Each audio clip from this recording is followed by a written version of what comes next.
Et donc, pour Camilleri, la culture, lorsqu'elle est unique, a pour fonction d'offrir à l'individu unité et cohérence. Donc, pour Camilleri, la culture se charge de faire converger les préoccupations ontologiques et les préoccupations pragmatiques de l'individu, soit son sentiment identitaire interne et les éléments concrets de l'environnement externe dans lequel il vit. Et pour Camilleri, dès lors que préoccupations ontologiques et préoccupations pragmatiques peuvent se rencontrer, qu'elles sont en adéquation, il considère alors que la construction identitaire devrait pouvoir se faire sans heurts, du moins lorsqu'on l'étudie sous son aspect culturel.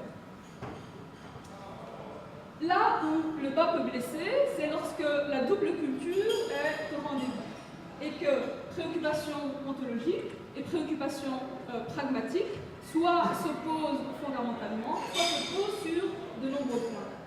Et c'est là qu'on peut voir apparaître des conflits identitaires. Il nous permet un peu de comprendre cette problématique. Donc, il me semble pouvoir démontrer alors que ces conflits de loyauté identitaire et culturelle qui nous intéressent semblent se trouver, semblent se nicher au carrefour d'injonctions paradoxales.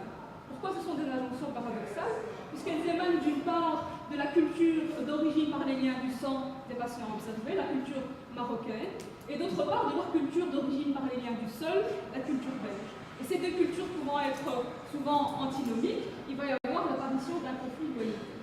Et donc c'est dans ce même lieu, c'est exactement là qu'on peut situer justement le sentiment de culpabilité initialement observé. Autrement dit, la famille de Myriam semble vivre dans une espèce de bulle culturelle marocaine, protégée par cette culture marocaine justement, et tout élément qui sera extérieur à cette culture marocaine va être perçu comme un élément persécuteur. Et Myriam, en voulant adhérer à sa double appartenance, va être perçue par sa famille comme un élément persécuteur, donc un élément de rébellion.